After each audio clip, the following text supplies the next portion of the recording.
Black Belt Challenges. Black Janitor to a for-fun spar. The outcome stunned every onlooker. Is that mop in your hand? Or are you just afraid to face a real fighter? Dean Carter's voice echoed through the near-empty gym, ricocheting off the walls like a judge's gavel slamming down. Marcus Thunder Anderson paused the microfiber cloth in his hand, momentarily catching the harsh fluorescent light. He'd been the world's undefeated MMA champion, but for the last 5 years he'd scrubbed floors under a fake name, hiding from a past that still haunted him. Now, as Dean's mocking laughter rose, something inside Marcus stirred a quiet storm, ready to break. The gym smelled of sweat and chalk dust, the cages dark and empty around them. Dean adjusted his black belt, a smug grin spreading across his face, as 8 students formed a half-circle eyes, flicking between the janitor and the sensei. "Come on, Thunder, show us your guard." Dean taunted, not knowing he'd just lit the fuse. Marcus closed his eyes, briefly recalling the shifting sands of pressure that had toppled his best friend 2 decades ago. He could feel the old guilt like a scar beneath his ribs, but today it was tempered by newfound purpose to reclaim his dignity and shatter the walls of prejudice. He set the bucket down with deliberate calmness and rose to his full height. A deep breath in slow exhale out. The student's chatter died instantly. Counting himself, Marcus reminded himself why he'd walked away from fame. One careless strike, one moment of lost control had shattered a life he loved. But that was then.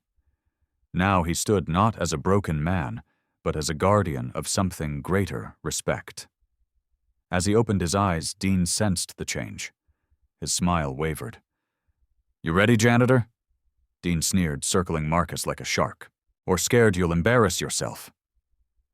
In that tense silence, a faint shimmer caught Marcus's attention. The raven emblem stitched on the corner of his cleaning rag, a gift from his late sister, symbolizing resilience and rebirth. He looped it through his belt before the match, letting it brush against his hip like a secret talisman. At the same moment, a muted ping from Emily Chavez's phone signaled her live stream had started. Emily was the assistant coach, a sports psychology student who believed the world needed to see Dean's bullying exposed. She framed the footage, carefully capturing Dean's belittling words and Marcus's measured composure. Without warning, Dean lunged forward, throwing a textbook jab. Marcus moved like water, no flash, just the briefest slide to the side. The jab cut through empty air hairline distance between Dean's knuckles and Marcus's temple. Gasps rippled through the crowd. Dean's confidence wobbled as he reset, and Marcus noticed the high guard leaving Dean's ribs exposed. In the next heartbeat, Dean threw a left hook again. Marcus folded away his breathing, steady, every fiber of muscle tuned like a violin string. The gym's ceiling fans hummed overhead, underscoring the precise dance unfolding below. "This isn't some circus," Dean shouted, frustration burning in his eyes. "It's martial arts respect." But Marcus simply watched, elbow-level compassion in his gaze. Then, almost imperceptibly, he lowered his center of gravity and took a single silent step forward. Dean's fists blurred as he tried to adjust distance, but the gap had closed. In one fluid motion, Marcus's palm touched Dean's chest. No brute force, just perfect leverage. Dean sailed backward, landing with a heavy thud 2 meters away. The impact echoed like a cannon shot, and an electric hush froze everyone. Dean Carter lay on the mat, chest heaving, pride fractured. Marcus stood tall, the raven's wing a silent witness at his hip. Emily's live chat exploded with shock and awe as viewers realized the janitor was no ordinary man. The gym, once a stage for Dean's arrogance, had become the crucible for a reckoning far deeper than technique. But as the echo of that single strike faded, another question lingered. In the charged air, would exposing prejudice through raw power be enough to transform the very system that allowed it? The students stared, hearts racing, as Marcus offered his hand to Dean, with a calm that hinted at an even greater storm, waiting to break. "I could end you with a whisper," Marcus said softly, voice cutting through the stunned silence of the gym. Dean Carter blinked up at the ceiling, chest heaving as 8 pairs of eyes darted between him and the man he'd just underestimated. The air felt electric, like a storm gathering on a humid summer evening, charged with the realization that the guy everyone thought was nothing more than a janitor stood before them as a force of nature. Marcus straightened each breath, measured every inch of his posture, radiating calm authority. Deep inside him, the familiar roar of guilt and grief had been replaced by the quiet promise of redemption. He remembered the raven emblem, dark wings, spread in defiance, embroidered on his cleaning rag, a gift from his sister before she died. Today, that symbol wasn't just a token. It was the embodiment of his resilience, a reminder that from the ashes of tragedy, strength is reborn. Around him, Dean's students exchanged glances, some awed, some fearful, uncertain whether to cheer or flee. Dean finally pushed himself up, wincing as he cradled a bruised rib. "You got lucky?" he spat, voice strained. "That was just physics leverage. Beginner's luck." His attempt to belittle Marcus rang hollow. In truth, Dean's arrogance had blinded him to Marcus's 2-decade journey from world champion to self-exiled cleaner, haunted by the accident that stole his best friend's life. Now Marcus faced a choice: he could finish Dean with one more precise touch, or he could demonstrate something far more powerful: mercy. "Beginner's luck?" Marcus asked, voice steady. He lifted his hand and brushed a phantom dust mote from the mat, slow and deliberate. "What I showed you was control. Control born from 20 years of discipline, regret, and rebirth."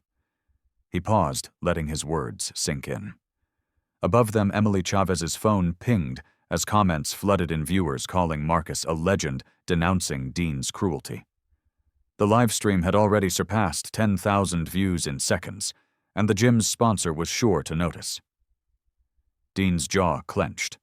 He straightened his belt, desperate to reclaim the upper hand. "You're not a fighter," he snarled. "You're a fraud hiding behind theatrics." Laughter rippled among the students until Marcus raised a finger. "Fraud," he repeated softly. "I left the spotlight because my fists killed someone I loved. Since then, I've lived in the shadows, perfecting my craft away from cameras. But tonight wasn't about fighting. It was about exposing your prejudice, your belief that someone's job or skin color defines their worth." A hush fell. Dean's facade cracked as he realized that Marcus's true victory was not physical domination, but the moral reckoning he'd forced upon everyone in that room. The students, white, black, Latino, Asian, felt the weight of their silence. Marcus let the moment linger, then turned toward the cage door. "Think about that when you next lecture someone on respect," he said, voice echoing like a verdict. As he slung his cleaning rag raven emblem gleaming over his shoulder and walked away, Dean called after him, voice small. "Wait. You can't just leave." Marcus paused, glancing back. In his eyes, Dean saw more than defeat. He saw the promise of a storm that wouldn't be silenced. The door to the lobby cracked open, and the gym owner's shadow fell across the threshold, phone in hand, face unreadable. The next chapter was about to begin, one where power would shift. Not with fists, but with the courage to confront a system built on fear and hierarchy. ChatGPT John Noy. "I don't know what you think you're doing." The gym owner's voice cut through the charged air, dragging Marcus back from the lobby threshold. The man's silhouette loomed in the doorway, phone still clutched in his hand, its screen alive with the aftermath of Emily's live stream. Marcus turned slowly, the cleaning rag slung over his shoulder like a banner of defiance, the raven emblem still visible. Dark wings outstretched against the white fabric, a testament to rebirth from tragedy. Inside him, a storm of conviction raged, tempered by the calm of a man who'd faced far worse than a bullying sensei. "I'm not here to beg permission," Marcus said, voice low but unwavering. His chest still bore the memory of Dean Carter's blow, an echo of impact that would bruise but not break him. Around them, the students drifted back into clusters, fear and awe warring in their eyes. Some clutched their GIs as if shielding themselves from the truth they'd witnessed. Others stared at Marcus with newfound respect. The owner's stance wavered. He'd recruited Dean Carter for his reputation, never anticipating the fallout of unchecked arrogance. "You can't just take over classes," the owner protested, stepping forward. "I've worked too hard to build this gym's brand." Sweat beaded on his forehead, mirroring the pressure Marcus recognized from his years under the bright lights of championship fights. That pressure had once turned his strengths against him, costing him everything. Now that same pressure forged purpose. With each step, Marcus recalled the Raven, how its myth spoke of transformation through suffering. He inhaled, steadying his pulse. Brand Marcus echoed a shadow of irony in his tone. "Yesterday, this gym was built on hierarchy and humiliation. Today, it stands on footage of you defending that system." He lifted a hand to show the owner Emily's live stream comments, racing upwards, hashtags of solidarity threading through the digital feed. The owner glanced down thousands, watching, calling for Dean's removal, demanding change. In that moment, the real power in the room had shifted from the top-down authority of belts and titles to the horizontal force of collective witness. A flicker of doubt passed over the owner's face. He'd believed social media was a marketing tool, never a reckoning device. "You think a few angry comments will ruin me?" he snapped, but the crack in his conviction was unmistakable. Marcus stepped forward, bridging the physical and moral distance. Each advance was measured a reminder that vulnerability could be weaponized for truth. "I'm not angry," Marcus said, surprising even himself. "I'm disappointed. Because you had a choice to stop Dean's bullying long before I ever set foot on this mat. You chose loyalty to him over loyalty to every person who pays to learn respect here." Silence followed, heavier than any round in the cage. Then, from the back of the gym, Emily's voice rang out, "You still have time to do the right thing." She held her phone high, recording the owner's reaction, capturing every flicker of conscience playing across his face. The students watched, some nodding, others shifting uneasily as the implication sank in their tuition. Money had supported a culture of shame. Marcus felt the weight of responsibility settle over him. He'd come to expose prejudice. But now he realized that uprooting it required more than a single confrontation. The owner swallowed hard jaw, working as he balanced financial logic against the tidal wave of public opinion. At that moment, Marcus understood the true fight lay ahead, the battle not just for his dignity, but for the soul of this gym and every other institution built on unchallenged authority. He glanced at the Raven emblem one last time before tucking it into his pocket. Symbols mattered, but deeds mattered more. "Fine," the owner finally croaked, voice cracking. "We'll hold a vote. The students decide whether Dean stays and whether to bring you on as the new head instructor on one condition: you agree to an open seminar on respect and humility." His eyes locked with Marcus's, as if seeking forgiveness. The words hung in the air like a frail truce before a storm. Marcus nodded once, decisively. "Agreed," he said, each syllable deliberate. "But if you fail to honor that seminar, if you let prejudice reign again, you'll answer to everyone in that ring." As the owner stepped back, defeated, a ripple of murmurs swelled among the students. Hope and uncertainty mingled in the dim gym lights. Marcus's heart pounded, not from fear, but from the exhilaration of turning his pain into purpose. He had reclaimed his identity, but the true test was about to begin. Could one man's stand spark a lasting change in hearts and minds? The gym door swung shut, locking in the tension, and all eyes turned to Marcus, waiting for the next move in this fight for justice. "Do you really think a janitor can teach respect?" a voice hissed from the back row the morning of the vote. Marcus paused mid-step, the echo of that question reverberating against the gym's concrete walls, like a challenge no less fierce than any punch thrown in the cage. He inhaled, feeling the familiar calm wash over him, the same quiet conviction that had carried him through 2 decades of exile. The Raven emblem stitched inside his GI pulsed against his chest, a reminder that rebirth comes at the cost of confronting fear head-on. Today wasn't about titles. It was about whether a community built on hierarchy could learn to honor true strength. As students filed in, some in crisp white GIs, others still clutching their water bottles, Emily stood at the entrance with her tablet tallying votes from the live stream poll. Behind her, Dean Carter lurked near the mats, arms crossed like a wounded beast refusing to yield territory. Marcus scanned the room, a kaleidoscope of faces: black belt, black, brown belt, Latina, white belt. White, each carrying unspoken doubts. He remembered the nights when he'd stared at a mirror haunted by the accident that stole his friend's life, questioning whether he had the right to ever step onto the mat again. Now his reflection was clear, a guardian of something bigger than himself. He began the open seminar with no flourish, just a practiced bow head lowered, as if acknowledging not just the ring, but the lives and stories each student brought in. Respect isn't earned by force, he began, voice steady. It's shown through understanding. The raven at his hip seemed to stir wings, unfurling in spirit. A few students exchanged skeptical glances. Some had voted no on the poll, swayed by Dean's late-night messages promising extra private classes. Dean's campaign had been a masterclass in manipulation social media DMs, offering discounts to friends, subtle jabs at Marcus's past. Now, as Marcus spoke, the real battleground was not physical, but moral. He moved seamlessly through fundamental drills, demonstrating how a simple wrist lock could flow into a gentle redirection rather than a crushing break. Each gesture was interwoven with philosophy, humility, in stance, compassion, in contact. Emily streamed every second captions scrolling Champion's wisdom: true power is restraint. But behind the scenes, data on her screen showed a drop in positive votes, evidence that Dean's sabotage was working. Marcus sensed the shift before he saw it: hesitation in students' footwork, avoidance in their eye contact. He paused mid-demonstration, heart pounding with risk. He could push harder to win this class physically, yet that would betray the very lesson he taught.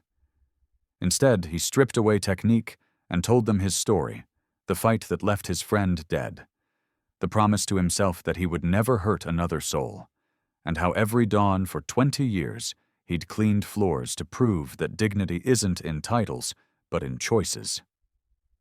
The gym grew silent, the air thick with unspoken empathy. Even Dean's shadowed figure softened for a moment. Marcus ended with a single question: will you choose respect over fear? A buzzer rang Emily's signal that vote counting was complete. The gym held its breath as she tapped the tablet, revealing a pillar of light on the display. But before the results appeared, the power flickered, plunging the room into uneasy darkness and leaving every heart pounding in anticipation of the truth to come. The lights just came back on, and I can't believe what I'm seeing, Emily whispered, voice crackling through the speakers as the fluorescent bulbs hummed back to life. Every student's gaze snapped to the tablet screen she held aloft, 100% in favor of Marcus Anderson as head instructor. A roar went up, but it was tinted with apprehension rather than triumph.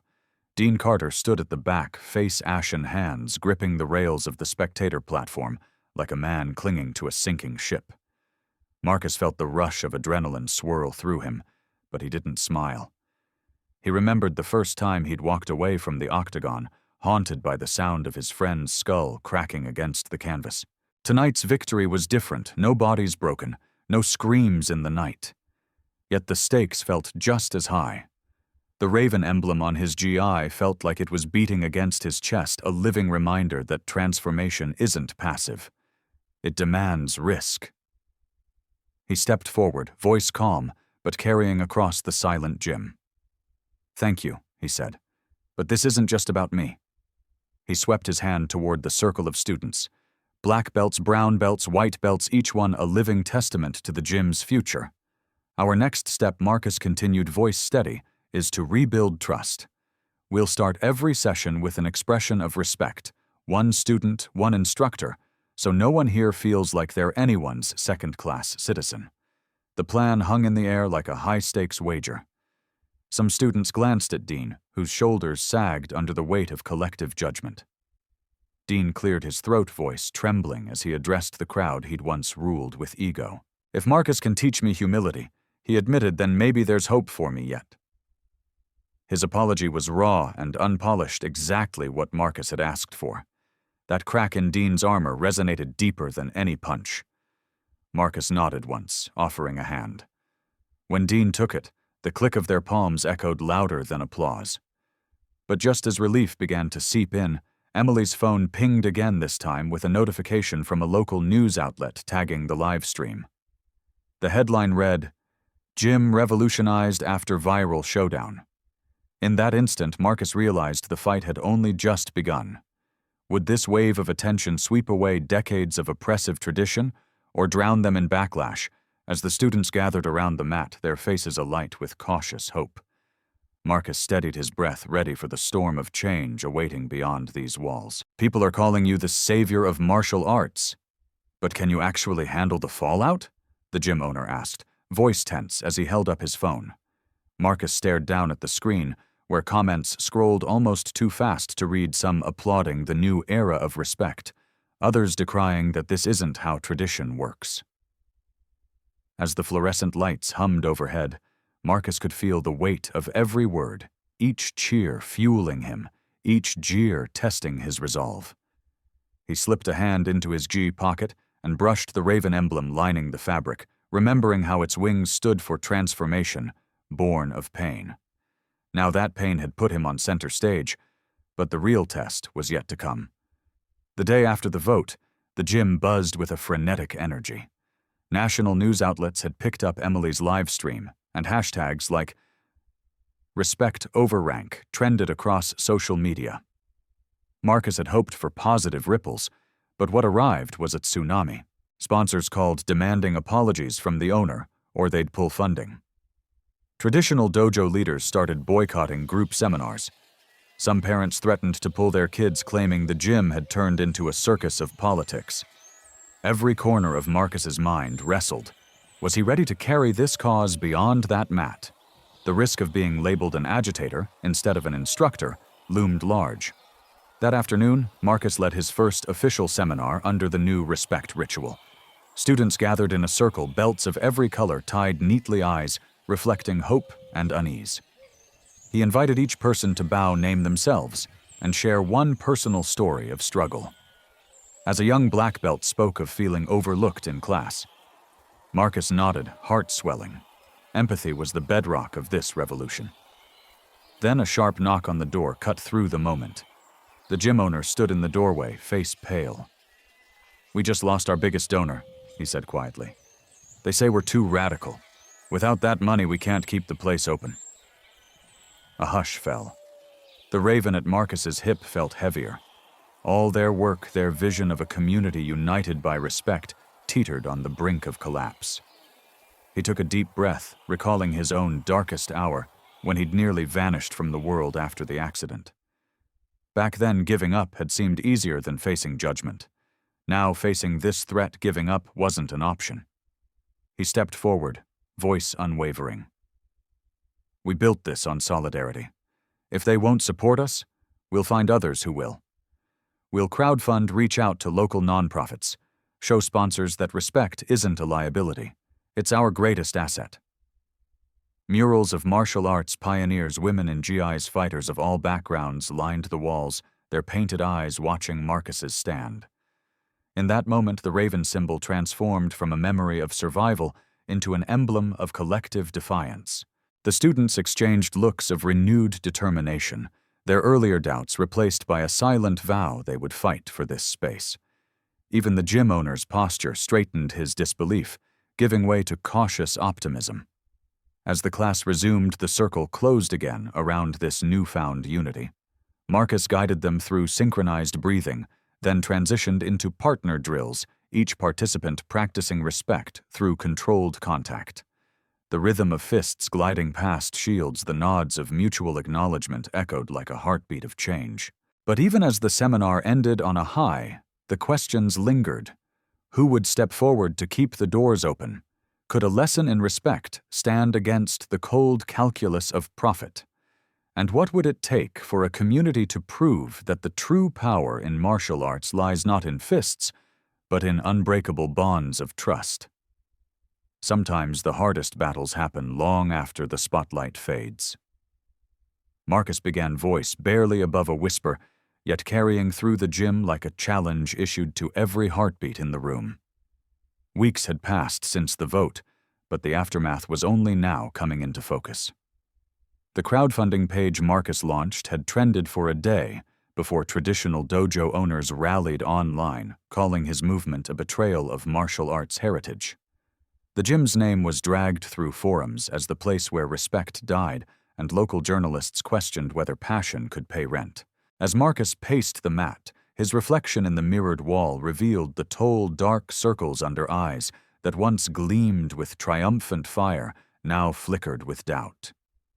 Yet in his pocket, the raven emblem felt warm against his palm, the same emblem that had seen him through grief and exile, now urging him to embrace this new crucible. He gathered his core team, Emily Chavez, whose live stream had ignited the movement, Javier, a brown belt who'd grown up under Dean's cruel taunts, and Maya, a white belt whose scholarship depended on the gym staying open. They met amid the echo of clashing pads and distant shouts from other classes.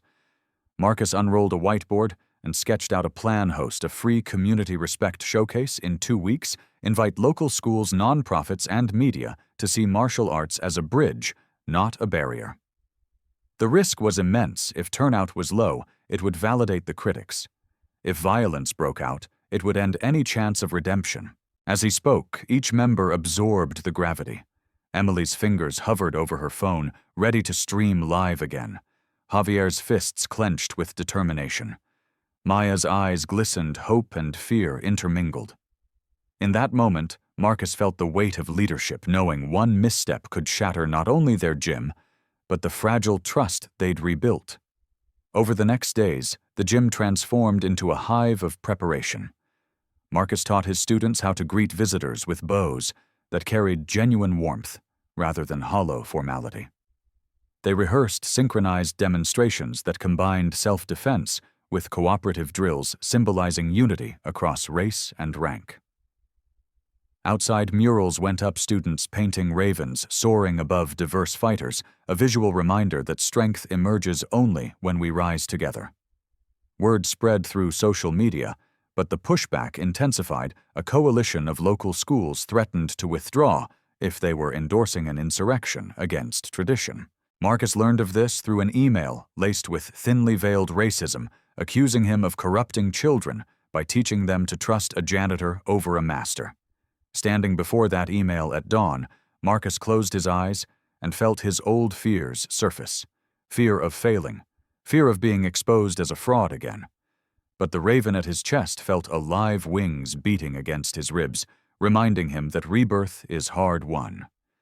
He drafted a public response, not with anger, but with vulnerability, acknowledging his past mistake, affirming his commitment to respect, and inviting critics to attend the showcase and judge for themselves. As he posted it, he held his breath, and then felt an unexpected swell of support. A parents' group, a former Dean student, and even one rival dojo pledged to attend. The gym's doors swung open wider that day than ever before, and Marcus realized that the storm he'd feared had become a catalyst for genuine conversation. But as the date of the Community Respect Showcase loomed, a new challenge emerged. Dean Carter showed up at the gym unannounced, offering to help supervise the children's drills. His presence in the lobby ignited a chorus of gasps. Marcus watched him stand there, guilt and remorse flickering in Dean's eyes. Could Marcus extend the mercy he'd once been on the receiving end of? Or was Dean's offer another attempt to reclaim power by co-opting the movement? The gym fell silent as Marcus stepped onto the matte raven emblem, gleaming under the morning light, ready to confront the question that could define everything they'd fought for. Was true respect a gift, or something that had to be earned anew with every choice? ChatGPT John Noy. Why is Dean standing beside me? Marcus's voice trembled just enough to crack the silence, and every eye in the packed community hall snapped toward the back corner. The gym had been transformed for the Community Respect Showcase. Rows of folding chairs, local news cameras craning for airtime, banners proclaiming strength through unity fluttering overhead. Standing next to Dean Carter, no longer in his GI, but in a pressed polo emblazoned with the gym logo, The former sensei looked smaller than Marcus had ever seen him. The Raven mural behind them, painted months ago by students of every belt and skin tone, seemed to loom larger than life, its dark wings spread wide as if bracing for the climax of a storm. Marcus drew in a slow breath, letting the hum of anticipation settle around him like a cloak. He remembered his sister's words before she died. Rise, Marcus, like the raven in the cold twilight.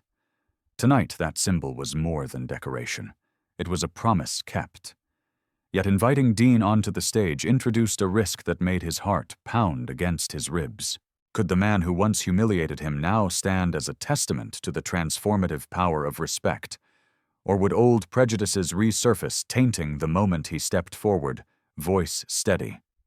Tonight isn't a victory lap, he began, eyes sweeping over the crowd of families, fighters, and curious onlookers. It's an opportunity to show that respect is action, not rank. Dean's presence was a living testament to that idea. He'd spent weeks volunteering, coaching kids, and learning the respect ritual that Marcus had introduced. Yet whispers fluttered through the audience like restless birds. Could genuine change come from someone so recently dethroned? As the first demonstration began, 2 brown belts practicing self-defense against wandering attackers, Marcus watched for signs of tension, a harsh word, a dismissive gesture. But instead he saw hands tightening, focus deepening, and unity unfolding in real time. Then, in a twist that no one saw coming, a local martial arts reviewer rose from his seat. Known for scathing critiques of any dojo that deviated from tradition, he strode to the center mat, microphone in hand. Marcus Anderson, he boomed, how do you respond to critics who say this showcase turns martial arts into a gimmick? His tone was both challenge and condemnation. Marcus paused, mind racing through every lesson he'd learned since returning. Would he default to a defensive retort? Instead, he reached into his pocket and pulled out the small piece of cloth bearing the raven emblem, its dark shape stark against the white background. Slowly, he held it aloft. This isn't a gimmick, he said, voice ringing clear. It's the embodiment of my journey from accident to exile, from shame to service. The raven taught me that growth comes through confronting what we fear. Respect is the same. It thrives when we face our deepest biases and choose empathy over ego. A hush fell, and for a heartbeat the only sound was the gentle flutter of the banners above. Then the room erupted. Applause thundered, punctuated by cheers and tears. Dean Carter joined Marcus at the front, bowing his head in solidarity, no longer an adversary, but a fellow guardian of this fledgling community. Yet amid the celebration, a single thought pulsed in Marcus's chest: their fight wasn't over. Outside these walls, rumors would swirl, sponsors would hesitate, and critics would sharpen their pens. But in this moment, the show of unity was undeniable proof that a single act of courage could ignite a revolution of respect. As the crowd chanted the hashtag he'd coined, "Wumafoncher Raven Rises," Marcus realized the real journey was just beginning.